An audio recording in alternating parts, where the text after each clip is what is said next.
अब सावरकर जी ने किसके कहने से माफ़ी मांगी ये तो ये तय कर लें, पर माफ़ी मांगी ये तो स्पष्ट हो गया।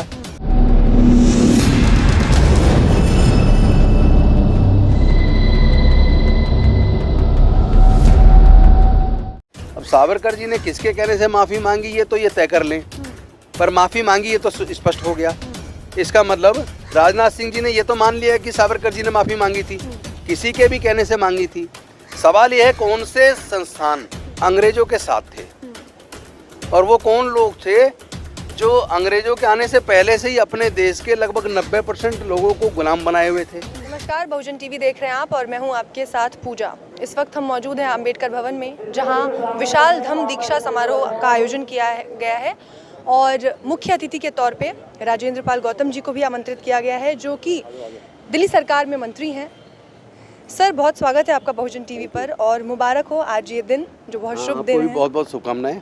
तो आज सवाल ये है कि जो दीक्षा समारोह यहाँ आयोजित किया जा रहा है, आप भी भविष्य में करने की मंशा रखते हैं ऐसे ही, इससे कितना परिवर्तन होने वाला है समाज में? इस तरीके के जो दीक्षा समारोह हो रहे हैं, इससे बहुत बड़ा परिवर्तन होने वाला है। सबसे पहले तो समझने की बात यह है, जिस धर्म के शास्त्रों में, जिन धर्म शास्त्रों में इंसान के अंदर भेद पैदा किया गया हो, लोगों के धर्म के आधार पर पढ़ने लिखने पर, व्यापार करने पर, संपत्ति इकट्ठा करने पर पाबंदी लगाई गई हो, जहाँ किसी को जन्म से ऊंच और किसी को नीच बनाया गया हो, जहाँ वर्ण व्यवस्था में सजा का प्रावधान भी उसके वर्ण के हिसाब से तय हो, वहाँ न्याय की उम्मीद करना अपने आप में बेईमानी है।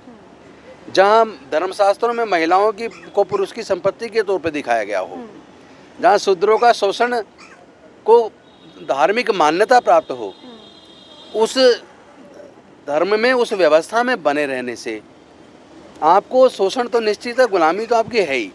फिर आप रो मत, चिल्लाओ मत कि मेरे साथ जुल्म हो रहा है, क्योंकि अगर जुल्म से आप मुक्ति पाते हो तो जुल्म से मुक्ति का मार्ग डॉक्टर बाबा साहेब अम्बेडकर 1956 में बुद्ध के धम्म के रूप में हमको दे के गए हैं।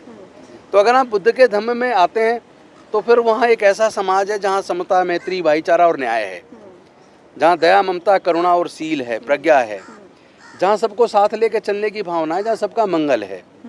तो अगर आप चाहते हैं कि आपको एक इंसान के तौर पे इंसानियत का दर्जा मिले और बराबर आगे बढ़ने के समान अवसर प्रदान हो, तो बाबा साहेब जो धम्म दे के गए, बुद्ध का धम्म, फिर आपको उसमें आना चाहिए। और वैसे भी हमारे बुजुर्ग बौद्ध थे, हमारा सांस्कृतिक विरासत है बुद्धिज़्म। हम अपनी विरासत में आने की बजाय अगर ऐसी व्यवस्था में बने रहेंगे जिस व्यवस्था में शोषण अलाउ हो, जिस व्यवस्था में ऊंच नीच अलाउ हो, जिस व्यवस्था में जाति और वर्ण व्यवस्था अलाउ हो, तो उस व्यवस्था में तो आपको शोषण भी झेलना पड़ेगा, गुलामी भी झेलनी पड़ेगी।